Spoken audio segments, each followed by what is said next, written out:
What up, homeboys? Lagging out once again because it's YouTube. Are we gonna keep lagging? There we go. There we go. We're live. We're live. This thing sucks. But yes, we got really big news today. I was just putting my kettle on. We're gonna get a couple sips of water here and then we're gonna talk about it. So how y'all doing? Did you hear the news yet? It's pretty fresh. Let's see the time of this thing. It is... Oh, it doesn't have an hour. Well, we will never know. We will never know. But it just came out, okay? Okay, trust me on this one. It just came out. I really need a haircut. Holy crap. Alright, so let's get to the news really here. We got two big news to talk about. There you go, it won't load. So this is the big post. They made a general post. Actually, give me a minute. I got here record. I am stupid. Alright. This is the big announcement for Phase 5. It just came out. They are lining out all the features. And we got a really big surprise here. And I think a lot of people are going to be really excited for it. Ugh. I really need a haircut, do this. Like, take a look at this.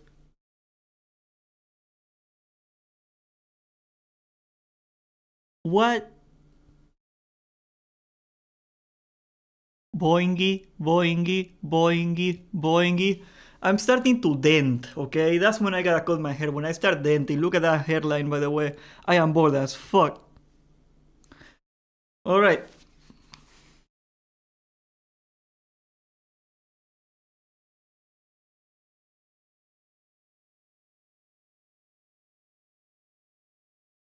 There you go. That should prevent the dent. I'm gonna message my barber. Like, deadass, I'm gonna message my barber right now because I'm gonna forget again. Like, this guy is like the president. He takes like a week to get an appointment. There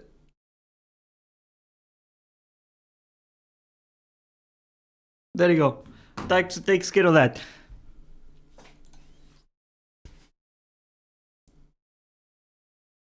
Oh crap, I didn't tell the Discord I'm live either. Give me a second here, okay? Share a link, copy, go back here.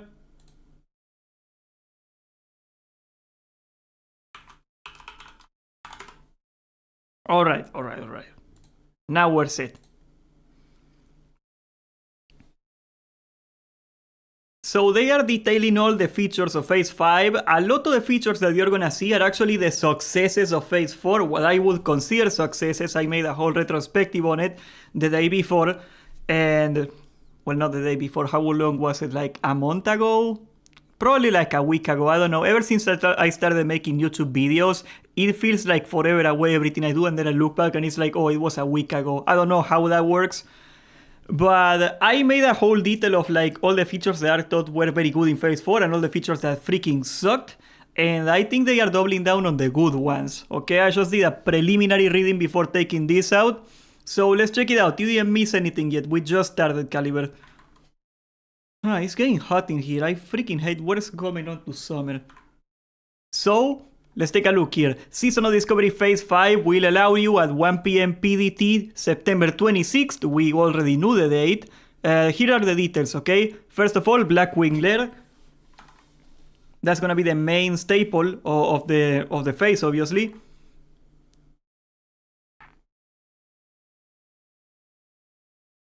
Step into Blackwing Lair as a reimagined 20 to 40 player raid dungeon. That's the number one thing.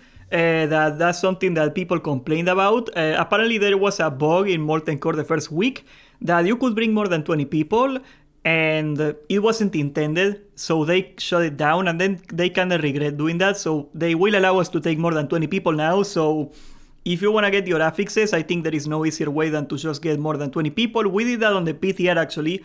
We got stuck on Belstras and we had to just get like 3 more people extra and that's how we killed it. So I think it's really cool. Like, I always thought this should be a difficulty level. Like, why do we have to do with hard modes and all that crap? Just make it so it is, at week 1 it is super hard. Maybe there's a DPS check or something like that. And you make it super hard to clear it on, let's say, 20 people. until you get the gear, and you can just bring 30 people to make it easier. That's the way I would do it. It's gonna mess with logs. You know what? Good riddance if that happens, but whatever. They are gonna allow it now. You can bring extra people on it, so that's really good. I am very happy about that feature. There will be a swappable difficulty system. Okay, here we go about the stinkies. There will be a swappable difficulty system allowing you to engage in greater challenges by activating new raid-wide effects based on the 5 Dragonflight's abilities. So there is 5 affixes. They didn't change that. And they are really unbalanced so far. And by the wording of this, there was a bit of debate here. People were debating, are you going to be able to choose all of them, or is it going to be random? Because the thing that they noticed in the PTR immediately is that all affixes are not born equal, okay? The black affix or the yellow affix are very hard, and the green affix, for example, is pretty easy, especially if you're Horde, it is super easy.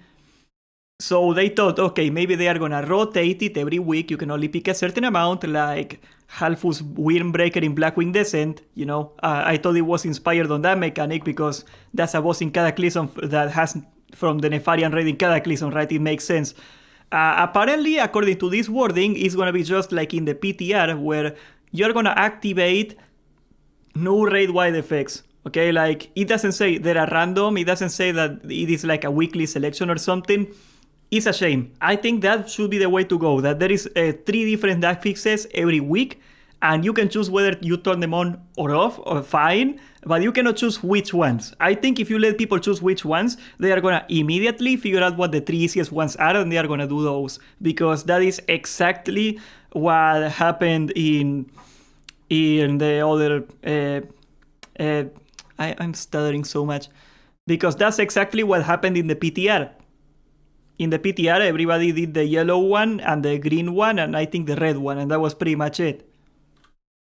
Nobody did the black one because they did the black one because they wanted to test it, but it was a lot harder than the others. So that's the number 1 example right there. So if you make people choose, we're gonna see the same 3 affixes every week, and that kind of defeats the purpose, in my opinion. Congrats on the Prime sponsorship. I wish. Do you think I would live on I would sleep on a 1 size mattress if I had a Prime sponsorship? I would get like at least half a mattress to nail on top of this one, bro. I'm poor. I wish I was like Prime. That guy makes a lot of money. I got no idea who the hell drinks that. That guy makes a lot of money. Alright, leave no play raider behind. Tuned as a 20-player encounter, players can bring additional friends into the adventure without 240 players. As you make your way to the depths of the lair, keep a sharp eye for some additional drops and rewarding discoveries. So they are still hiding stuff from the PTR that we didn't get to see yet. That's pretty cool. Are you having an interview planned for Phase 5 with the devs? I am not in the Blizzard partner Discord.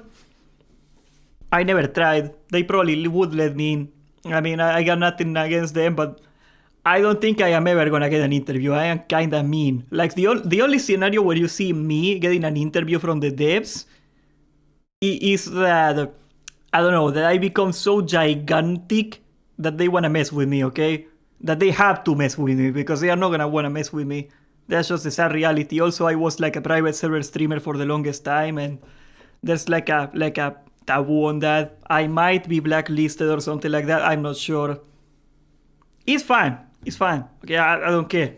I do not expect to get an interview from them, right? I do not expect to get an interview. That's the reason that I do this. Like, you don't get to burn a bridge and then expect to have the bridge, you know? That's I hate people that think that way, you know? Where is the news from? This is from the official WoW website. Let me see here. There you go.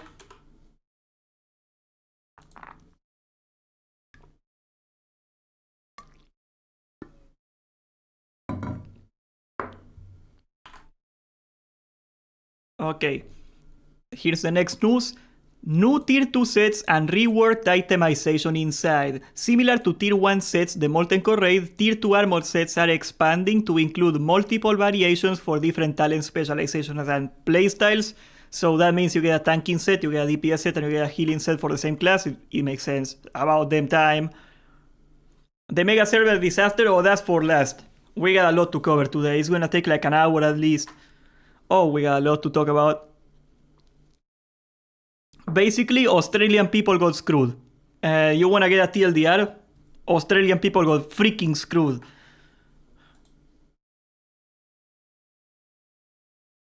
The alternate versions of these new... Oh my god. The alternate versions of these new Tier 2 sets have new appearances and increased stats from the previous version of the Tier 2 sets, and they utilize Tier 1 set bonuses, so that's the core force mechanic that we talked about. You're gonna be able to get a one with Tier 1 and another with Tier 2.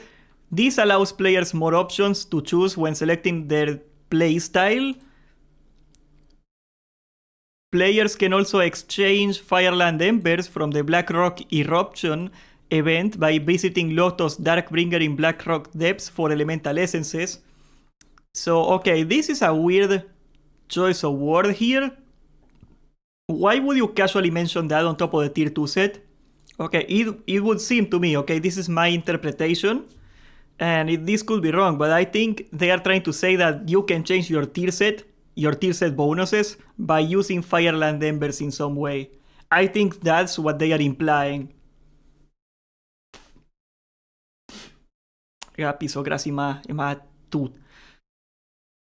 Why else would they mention it in that section? I think that's like a pretty obvious nod wink wink right there that they are doing. I think that would be great, you know, like another way to incentivize people to be out in the world. They're doing the eruption. The eruption takes like 30 minutes tops. It is super easy and you're not really forced to do it. But if you want to swap, I think the meta is going to be that the first few weeks you get everything on Coreforged, right? So that way you keep your set bonuses, and after that, like after you get all the 6 pieces of Tier 2, then you turn it into Draconic. I think that's the way it's gonna work. I hope that's the way it works actually, and we can do that, because otherwise it's gonna be really awkward. I am gonna run Tier 2, by the way. I already have 6 piece Tier 1, by the way, so I don't really care either way, but yeah. I hope I can do that. New rewards on the Tarnished Undermine Real vendor. The Tarnished Undermine Real guy. Oh my god, what is it? This is like a Serbian name. Look at that. This lady is Serbian. Look at that. Pix Xi6. Look at me dead in the eye and tell me that's not a Serbian last name. Pix Xi6. Okay, so they are gonna have new Tier 2 bracers. So the Tier 2 bracers you're gonna get from Reals. That's huge. People got really upset when they heard about it. I think it's great. I mean, like, look at this way. Tier 1 bracers and Tier 2 bracers in original vanilla, they were BOE. You could sell them on the auction house. So what this is doing is enabling the same mechanic we used to have, but instead of swiping, you just get it with Reals doing dungeons. Incentivizing people to run dungeons is #1 priority. I think this is low-key the best change I've seen so far. I am super happy that people are gonna get a reason to run dungeons again. I am gonna be one of them probably. I don't know how much it's gonna cost. I hope it costs a lot of Reals actually, so people get a reason to keep doing it. But we don't know. They are probably gonna make it very high at launch and then they are gonna nerf it. That's what they always do with these prices. Yes, it would seem that elemental essences are the way to craft Core Force to Draconic. That's what the wording would lead me to believe, for lack of a better word. Very well. So, I mean, and people are upset. I am not gonna try to like strawman them. I will give you their argument. It is a fair argument. They say, why should you get raid gear from not raiding? That devalues the raid. Okay, yeah, that's yerba mate. This is mate, yes. It's not tea, it's just dirty water purified, okay? It's complicated. I told you the story before. So, The reason that people do not like getting your bracers from reals is that why should you get raid gear without doing the raid? Doesn't it devalue the raid? And fine, that is a fair criticism. Okay, my counter offer to the people that are upset, the people that do not agree with this, is the following, okay? I think it is really important to incentivize people to do dungeons. I think it is really important to break the raid logging cycle of WoW in some way to incentivize people to be online after the raid is over. I hate raid logging, it kills the game. When you feel like there's nothing for you to do that is productive or useful outside of the raid, you're gonna quit. You're just gonna raid log, and like, people get bored of raid logging. I get bored of raid logging. I am guilty of this. And the reason that I say that is, what else could you offer them? Okay, it's gonna cost you something. You're gonna have to incentivize them with something. And it's gonna be pretty big because you're gonna have to raid a bunch, right? So, yeah, I mean, like, besides, does it really devalue the raid? You can get in a POG and you can clear Molten Core in an hour in Hit 2 if you want to at this point, okay? Like, BWL is gonna be the same. Like, how many people that have no intention of raiding are gonna get the bracers anyway? Right? That's my take. Yeah, people just raid and then they raid log and quit when they are bees. That's basically it, exactly. So, yeah, I mean, they had to give us something. They had to offer something, or otherwise nobody would have done the reals. So I am very happy for that. Very happy for that. Despite the serious, the fair criticism it has, I am very happy for that anyway. Very well. Now, let's see here, Zul'Gurub. Now, here's the announcement of Zul'Gurub. By the way, whoever made the art of Zul'Gurub, or like all the raids here, it looks really neat. Look at this. This is the official artwork of Blackwing Lair they are making for this phase. How do I feel? There you go. You see, it looks dope. It's a torrent. That's me. That's me, dude.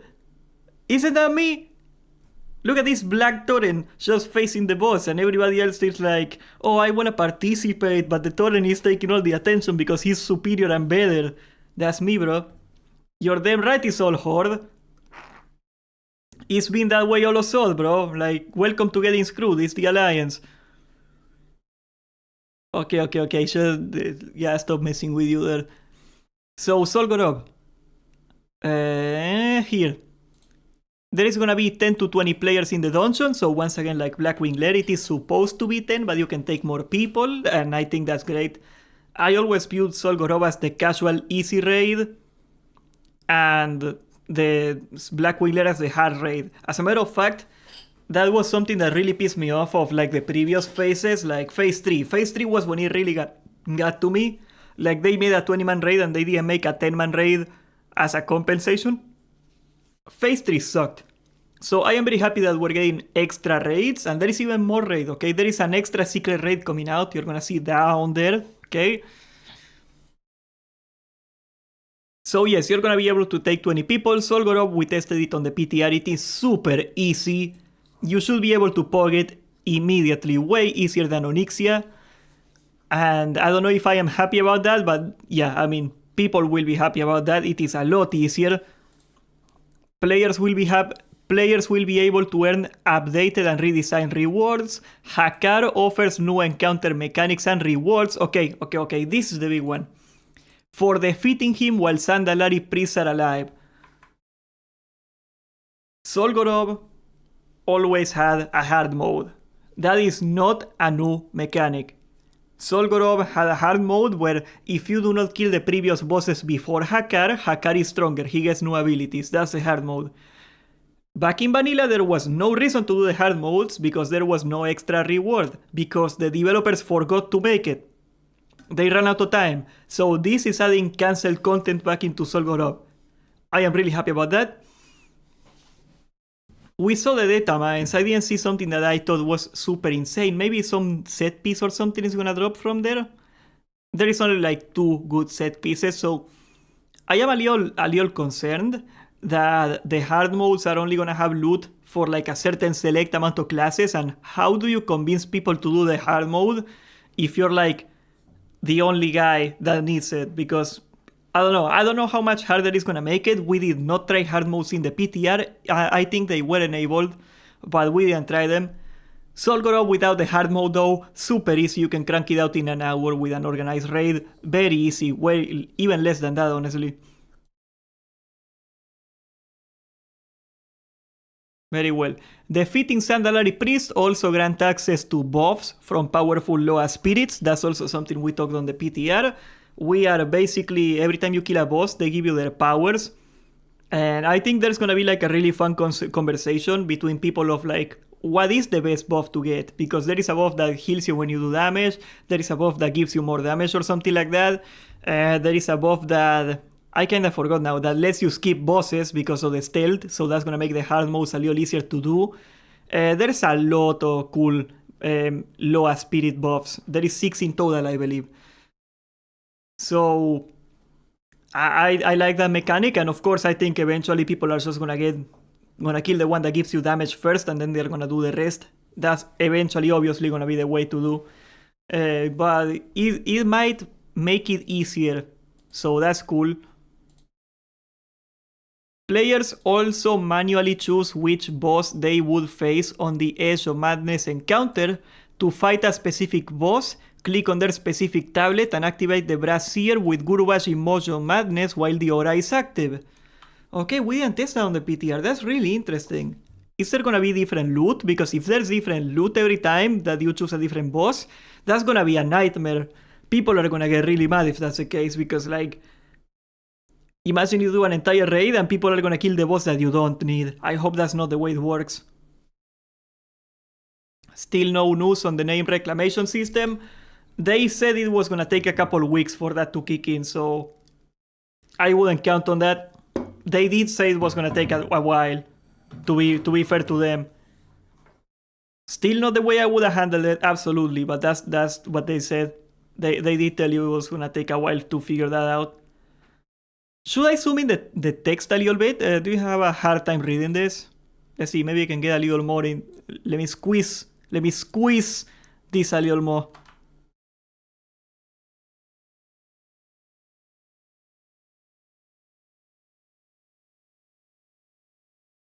Close enough.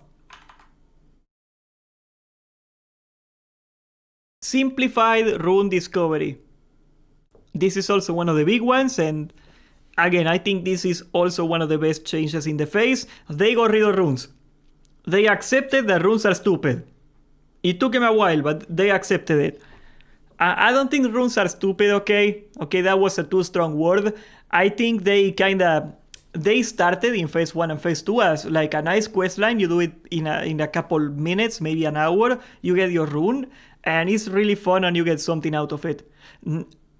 In phase 3, they ran out of gas. They ran out of ideas. They just put like tedious, annoying stuff, group stuff. They put in a dungeon, something like that. Getting runes now just freaking sucks. All the phase 3 and phase 4 runes are terrible to get. I mean, the warrior ones are some of the coolest, and they still suck. So it had to happen at some point. If you're not gonna put like a lot of work in the rune quest, you might as well give up on the runes and just give it to us. So people are gonna get the runes available for Reals too, the Tarnished Undermine Reals. So once again, another reason to run dungeons. Very good.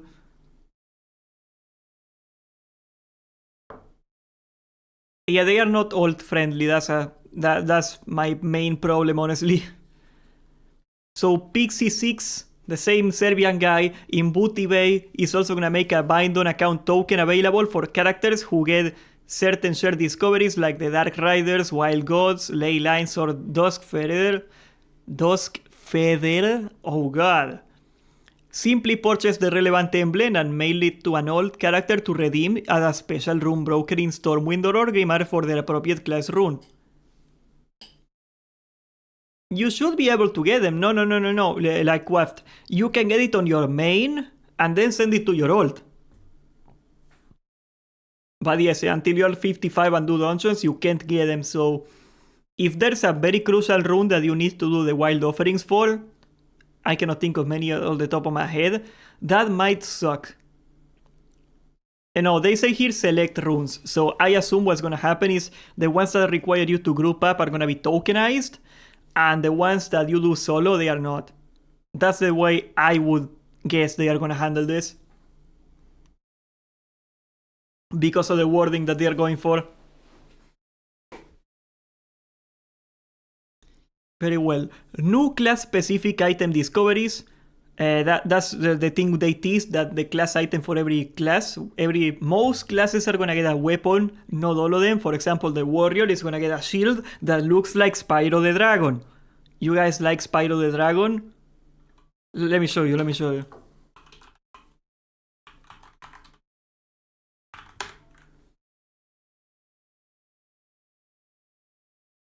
Look at Spyro the Dragon! That's Spyro the Dragon! He's right there! But yeah, the items are super busted. Okay, if you want to be happy about something, take a look at this. This thing will reduce spell damage by 50% and it's gonna give you an Onyxia cloak for free. So it is super disgusting. The new items are all very good. The paladin got a super cool looking sword because they took Onyxia away from them, so you had to give them something, right? So yeah, most classes get something super cool. I am very happy for that. They should make more of those. I hope we get a new one of those next phase. Like, warriors got the shield, and now they gotta get a sword next phase, something like that. And I don't know, paladins maybe get like a relic or something. There's many ways I can face it, but it's a really good change. I hope there is like a way to be on the world to get it. It's not raid related. That's something I hope it happens. They are saying right here, our lips are sealed on the details. They are not gonna tell us how to get them yet. Hopefully something like that. Very well. PvP updates. The new phase ushers additional honor updates with an increase to PvP ranks over time, beginning in the phase 5 release, allowing some characters to continue earning ranks above rank 10. Players earn more honor in battlegrounds along with marks of honor turnings, and will earn slightly more marks of honor from losses, oh god, in Warzone Gulch and itemization. Surrender meta, AFK meta. Why would you do it that way? Why would you give people more tokens for losing? Why not just more tokens in general? That's crazy. All of the items like that should replace the... All of the items like that should replace the Oni Cloak. Most of them will. I think the Paladin actually will too. I think... I'm not sure if it's all of them, but most of them will replace the Oni Cloak. And that's great. You know, they should have made that like a thing in Molten Core actually. What if they made like a similar item that was like... This item grants you immunity to the debuff that you get on his tree, you know? That could have worked. Yeah, I am very concerned about this PvP change too. It sounds really stupid. It's only gonna exacerbate the problems we have. Like, people are AFK on battlegrounds, and people that should have no business in being rank 14 are gonna get rank 14 accidentally. That's a meme. If you go to the Reddit, people go like, "Oh guys, I woke up and I'm rank 14." They are joking, but it's not that far from the truth, guys. It's... I don't know. I don't think it's a great thing to give away rank 14s. Shobek proposed a solution of making like a new rank 15, and that rank is really hard to get, but it has the best rewards. Maybe that could work. I am not a PvP guy, but this change sounds stupid. It does sound stupid. Very well, so now the real banger here, the real news. Seasonal Discovery Phase 5 is gonna add a few other surprises in the form of a new raid boss and new dungeon boss, complete with all new loot. We look forward to seeing you engage with these new encounters. We are getting a new raid. It's gonna be called Crystal Veil. Prince Thunderan, this is the guy from Thunder Fury, the elemental guy that you kill for the Thunder Fury quest. He was reimagined as a true world boss, tuned for 20 players but allowing up to 40. This encounter is available to all players regardless of whether you're in the Thunder Fury quest line. Players can get new loot designed for all classes and specializations. Did somebody say Thunder Fury? Haha, haha, haha. You will be able to earn this legendary weapon, which has had a few additional improvements for Seasonal Discovery. So Thunderan is gonna become a new world boss. If I am to guess, it's gonna be the same as Kazakh and Azuregos. It's gonna be the same thing where you just go there and kill it and it's super easy. That's fine. I think we need more content. I hope the loot table is not screwed. Okay, I really hope we don't get the terrible loot table from Azuregos and Kazakh that nobody wants to do and you cannot find healers or DPSers for it. I really hope we get like a proper loot table, like they are saying. And we are also getting Demonfall Canyon. We talked about the leaked dungeons. They actually put them on the files of the game before, so we kind of found out earlier. But we're getting a new dungeon. It's called Demonfall Canyon. It's gonna be on Felwood. And it's basically you killing like... you know those... what's the name? Magteridon from TVC? You know that guy, Maggie? Well, it's that demon. You're killing that demon as a boss again. I mean, it sounds pretty cool. I hope it works. But yeah, that's the main news of the new update. I am really excited to check out this stuff. I mean, the PvP change is the only change that I consider stupid. Everything else sounds pretty solid. So it is clear they are learning from their mistakes. It takes a lot longer than I would hope. But they are learning. They are figuring it out. And that's all that matters. And now, okay. The other big news that I wanted to bring up. Players are getting screwed by the Megaservers. People are really, really upset. And it all starts with the land down under, okay? The same people that drive on the left lane and like they live backwards, you know, those people from Australia, they are really, really upset of what happened, and I do not blame them. Let's take a look at the news.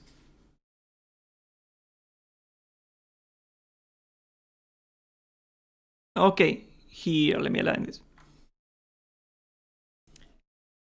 The servers already merged. However, they have not decided yet what they are gonna do to Australian people. As you guys know, people in Oceania, that's the Australian continent, there is more than Australia on it. You got New Zealand, you got like Tasmania, and I don't know, is Nauru part of the Oceania server? I don't know, Tuvalu, those islands like that, you know, that are like near Australia. Well, they are all Oceania, right? So those people work on the same framework as NA. That's how, if you are playing PvP in North America, you're gonna see Australian people all the time. We got a joke with Gian when we play with them that like they say something like, "Oh, can I get a buff?" And we go like, "Hey man, not cool. We're not gonna take no leap from an Australian because it says AU on the name, and we think it's hilarious. We're really mean." But basically, they are in the same account as the North American account. So it was assumed that they were gonna get their own mega server. That did not happen. So if we take a look at the original post here.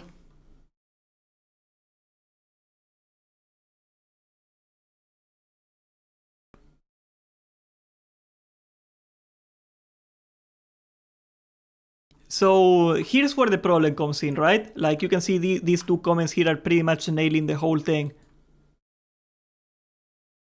One of the guys is saying, I would like to be on a populated server, but I don't want to play on 200 ping. Oh, little do you know, I play on 200 ping this whole time, but if you're in Australia and you want to go to Crusader Strike, for example, which is one of the options that they are getting, you gotta play on 200 ping. You cannot play in Australia, right? So that's a big problem for them and they are really upset, and I totally understand why people are upset at that. It kinda sucks. I mean, gee, I would never know what it's like to play on 200 ping from Latin America to North America. I would never know the pain, of course. But that's the number one thing, and PvPers in particular are really, really mad.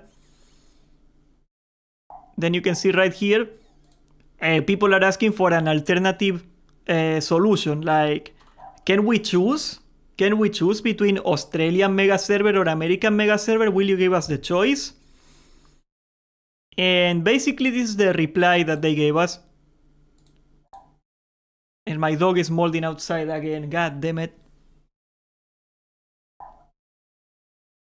Australia gets wrecked yet again. That's kind of the consistent problem in WoW, right? Australia always gets shafted no matter what they do. It's really sad. Like, Blizzard really hates Australian people. I don't know what the freaking ostriches did to them that they are so upset. Okay. Every time I try to speak, my dog is molding outside. I swear to God. This is sadly one of the options that is not possible. We know you have the technology. Yes, we do. We do have the technology, they are saying. It is utilizing modern World of Warcraft sharding infrastructure. Unfortunately, a lot of changes would be made to support vanilla-like gameplay with classic World of Warcraft's launch when they changed a lot of functionality to recreate realm-based ecosystems. So let me translate what this means. Okay, because I don't think that's quite like explaining it. Why is vanilla WoW so laggy? Why is classic WoW, sorry? Why is classic WoW so laggy? And why do we have shards? While, for example, a private server in Russia with like $300 a month can run 10,000 people on the same layer, no lag, no problem, nothing. The reason for that is that Blizzard is using the same servers as in retail. And the thing about retail servers is that retail was designed, the servers for retail WoW were designed for a different game. And they use something that is called virtual servers. I am not the guy to talk about virtual servers. I don't know exactly what it is. But basically, they have like separate hardware that works in parallel with each other. And it is optimized to work with thousands and thousands of tiny instances, right? Because what do you do in retail WoW? You are in a raid, you are in a dungeon, you're in a battleground. You're never in the world almost. So it makes sense for them to optimize it in a way that a lot of tiny instances of a little bit of people, but a lot of them, that's the way they optimize it. That's not the same as the server blade architecture that we had in vanilla WoW, right? In vanilla WoW, we had like a server for the server, and everybody was playing on the same hardware. The way this retail technology works is that you get transported from one tiny server to another tiny server to another tiny server, and so on and so forth. That's the way it works. And what people were proposing is that, can you just get sharded into Australia and then sharded into America and sharded into Australia? And the reason they are telling you that they cannot do it, I kind of agree, is that's a pain in the butt. Because every time you get layered, every time you go inside a dungeon, every time whatever happens, your Australian server has to talk to the American server, which is 200 ping. It's gonna take a while. What if one server is offline and the other server isn't? Because servers go offline. It creates a bunch of logistical challenges, and I completely understand why Blizzard doesn't want to do that. It just makes sense.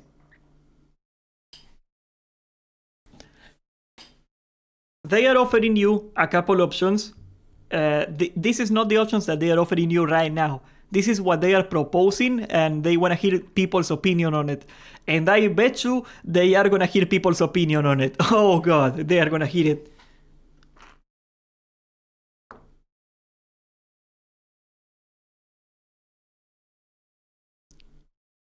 So they are offering people to go to Wild Growth.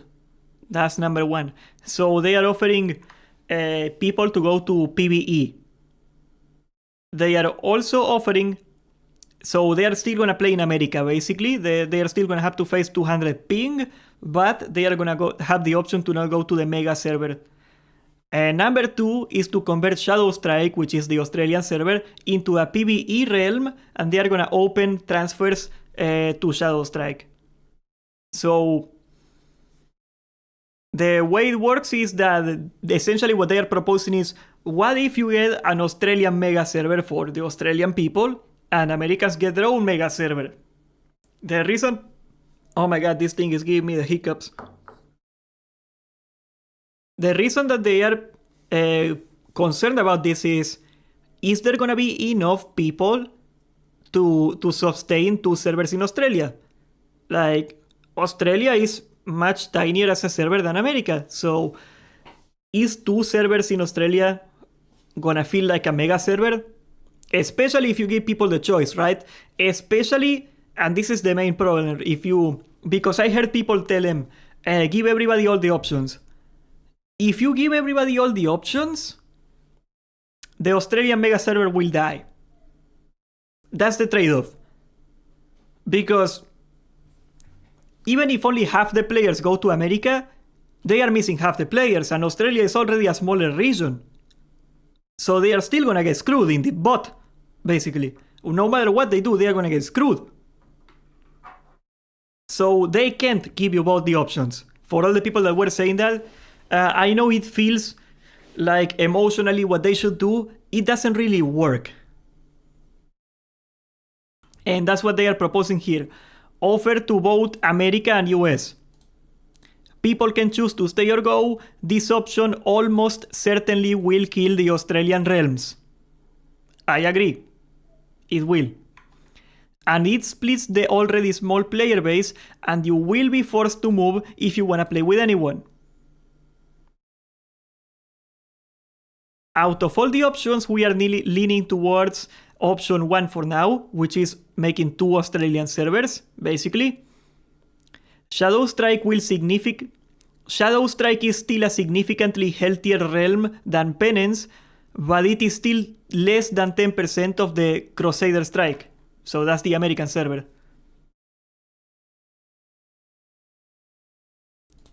That's why we want to merge with America, so that's what they're saying. Overall, please understand that we appreciate that this isn't a great place to be in. It is for a similar reason with our seasonal realms that we do not do the usual suite of language-specific realms in Europe. Because, you know, like back in retail, you got like a Spanish server, you got the German server, you got the Italian server. I don't know how many servers they got, but in Europe you got like several languages. If I recall correctly, all the Spanish people were in Doom Mother, wasn't it? That's what I remember. But yeah, they don't want to split the population. That's what they are saying. Now, this is one of the few times that I have great sympathy for the people working at Blizzard. For real. Dead honest. There is nothing they can do that won't get everybody mad. Yeah, rare sympathy moment, indeed. And of course I feel really bad for the Australian players too. I mean, the ones that care about ping. If I were them, I would go for the American option. I would play with 200 ping. That's the only life I know anyway, right? But think about it. The sharding in between Australia and America thing and merging the servers and making both servers work at the same time, it will not work. What it would take is for them to make new servers in the old school. They will have to develop the technology for it because they do not have the technology for it. That's also a lie. They do not have the technology to handle this. They will have to change the architecture of the servers for that to work. It's not gonna work. Like, they are not gonna build new servers for vanilla. I wish they were. I wish they did. They won't. They definitely won't. There is no way that they are going to make 2 different types of servers, one for retail and one for vanilla. So it won't work. Oh no, of course, Crowdmaster. If they had the money, they have the money to make it. They definitely have the money to make it, but they are not going to make it. And honestly, that might give you some profitability concerns because Classic makes a lot of money, but it doesn't make all the money at the same time. You know, how long would it take you to make the money back from building every single server they have from scratch? That's not free. Servers cost a lot of money, okay? I don't think you quite dimension how much money it costs them. Maybe a cooler company would do that. I think, for example, SBI, Albion Online, they would do that. These guys won't. And the people that decide these things are not the guys that decide the server technology. I assure you these people hate the people that higher up as much as we do because they make their job a lot harder, right? Like, Agren has to go out there and work with terrible servers because that's a higher up decision that they don't want to spend money on 2 types of servers. Do you think Agren is happy that he has to work with terrible crappy servers all the time? Of course he's not happy, right? Like, that's not their fault. That's not the Classic team's fault.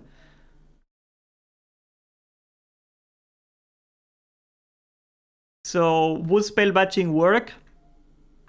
It would help, but it creates a lot of problems. People are really mad at spell batching. They don't want it back.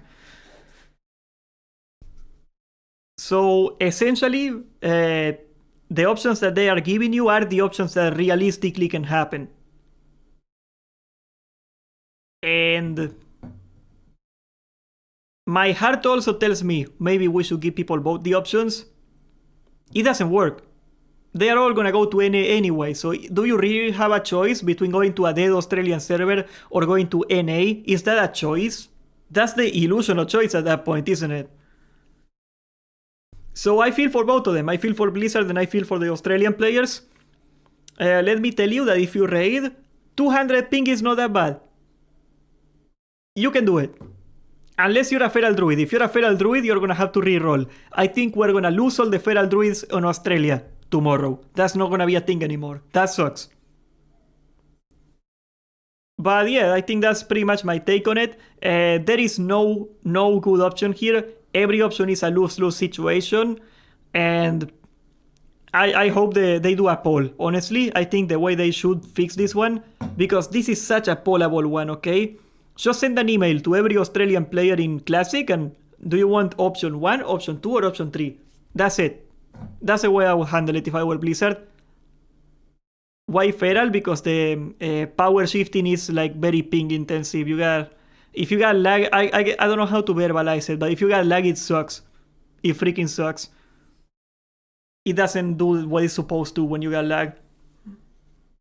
So you start missing energy ticks and stuff like that. It's really annoying. I played it in phase 3. I hated it. That's the reason I don't play my druid anymore. Exactly, the delay in shifting. That's the problem. Maybe if they change the code, because there has to be like a code solution for that, honestly. There has to be a code solution to make feral shifting work with lag. But they are not gonna do it. I don't think they're gonna do it. They should. It probably didn't even cost that much. It probably is not even that hard to do. But I would be surprised if they do that. Who knows? Maybe this is gonna be the catalyst that's gonna get people to do that. That would be cool. But yeah, kinda crappy to close it on a sour note, I guess. I should have thought this through. I should have done this first, actually. Anyway, what are your guys' thoughts? I gotta tell you that my number one thought right now is to subscribe. Oh my god, I fucked it up. I gotta tell you that my number one thought right now is to subscribe, join the Discord, and thank you for watching. There you go, that video, Prince. You did miss the Rampage 20, you really did. You missed up a very shrimp on the Barbie.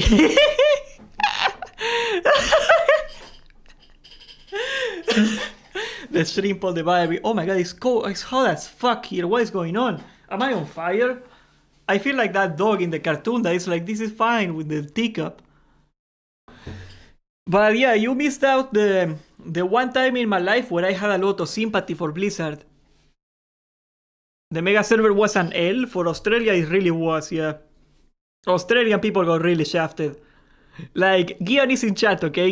Gian can attest to this, right? Like, we go to Battlegrounds, and we see like you know how like Australian players in the Battlegrounds, they got like a thing that says like, from Penance, Australia in the name, right? It says AU in the name. And and where we Gian, and there's like an Australian guy that's like, oh, can I please get some mage water? And Gian is like, not cool, man. We're not gonna take no leap from an Australian, man. Go back to Australia. And the guy's like, what? What you talking about, man? Why are you so mean? It's super funny. It's so funny. The guy doesn't know what's going on. We're really dumb. We are really stupid.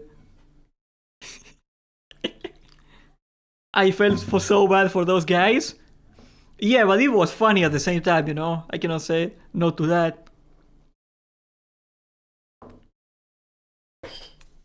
I gotta tell you, there is one cool thing that is gonna happen. I might become the handsomest Tauren in the Southern Hemisphere if Australia disappears. That's something that can happen. Sadly, the guy, what's the name?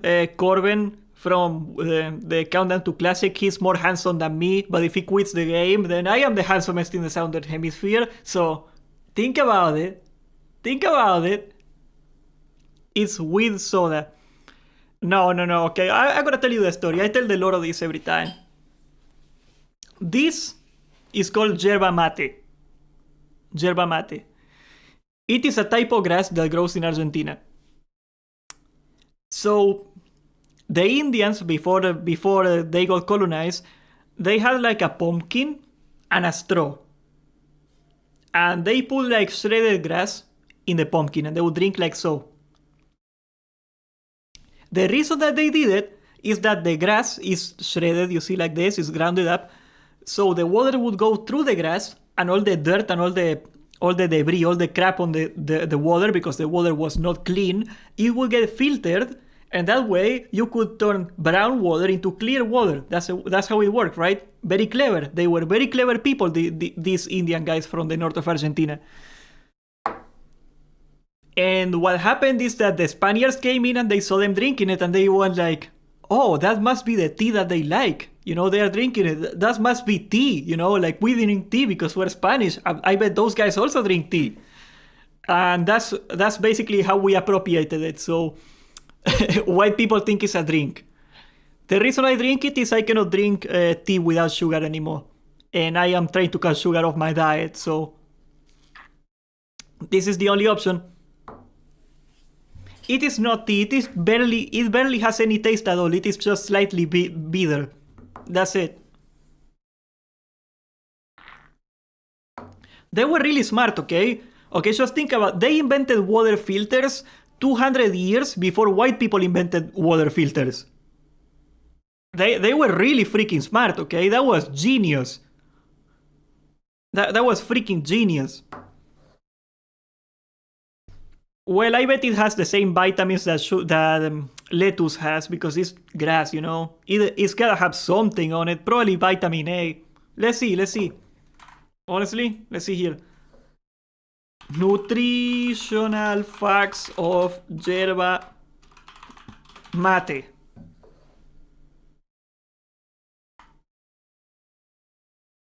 Okay, very reliable Anglo-Saxon news site. They of course know what they are talking about. It doesn't give any energy, no, it doesn't. So, okay, it says it contains caffeine. Oh, it does have caffeine on it. I didn't know that. So, nutritional facts. 15 calories. This is literally grass. How do you get calories on this? It has no fat, no sodium, no carbohydrates, no fiber, no sugar, and a couple bit of protein somehow.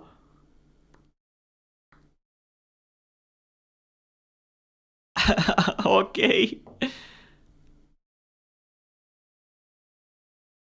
So the carb comes from sugar and starch. Okay, it has a little bit of sugar apparently. So that's why I have vitamins.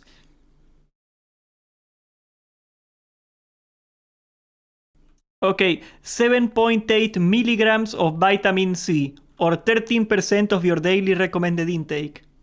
Oh, it does have vitamin C, Gian. He guessed it. Look at that.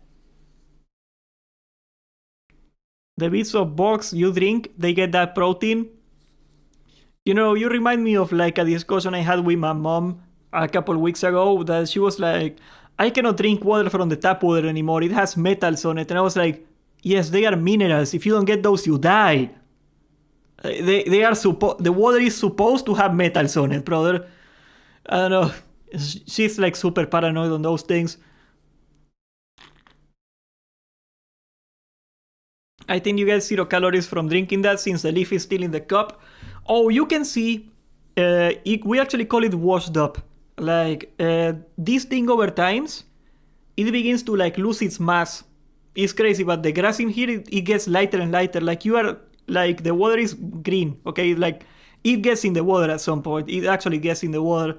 And it's like a full cup of grass, okay? So even if it's like 10% of the stuff that gets in the water, that's a lot of grass, right? How much grass can you eat, you know?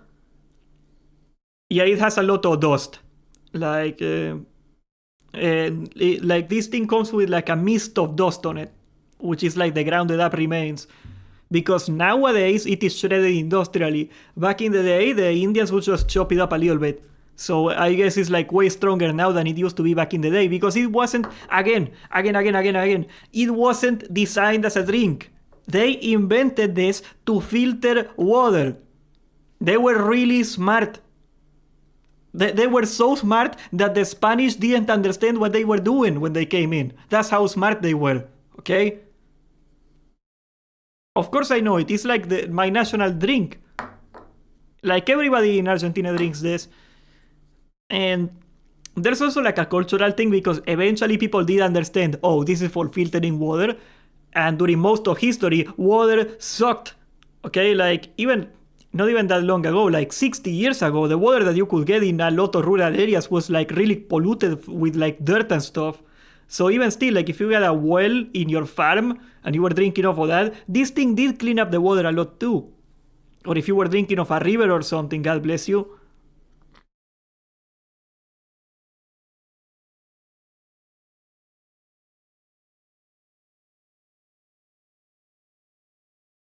One time I was like, don't use that salt, it is old. And I am like, yes, it is 300 million years old.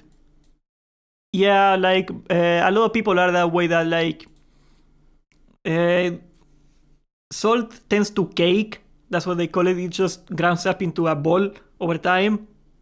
It's the same salt. It's just got a little water on it from the atmosphere, from the air. It's still salt, brother.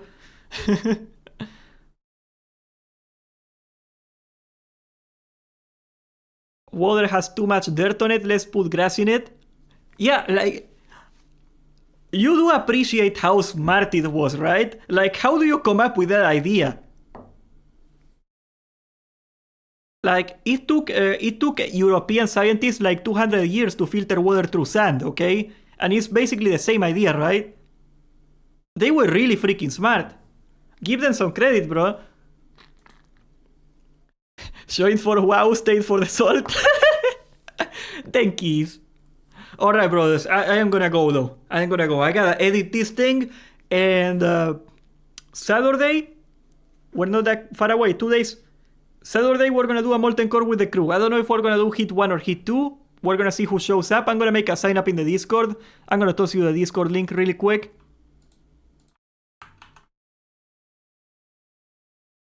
If we got enough people with resistance, we're gonna do hit 2. Otherwise, we're gonna do hit 1. But sign up, okay? Join the Discord if you wanna do molten core this week.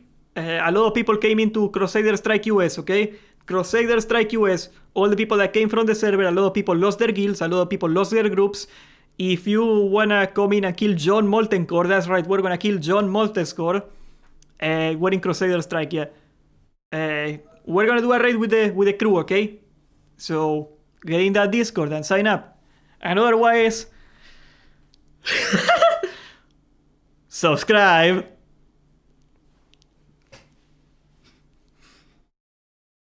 Join the Discord.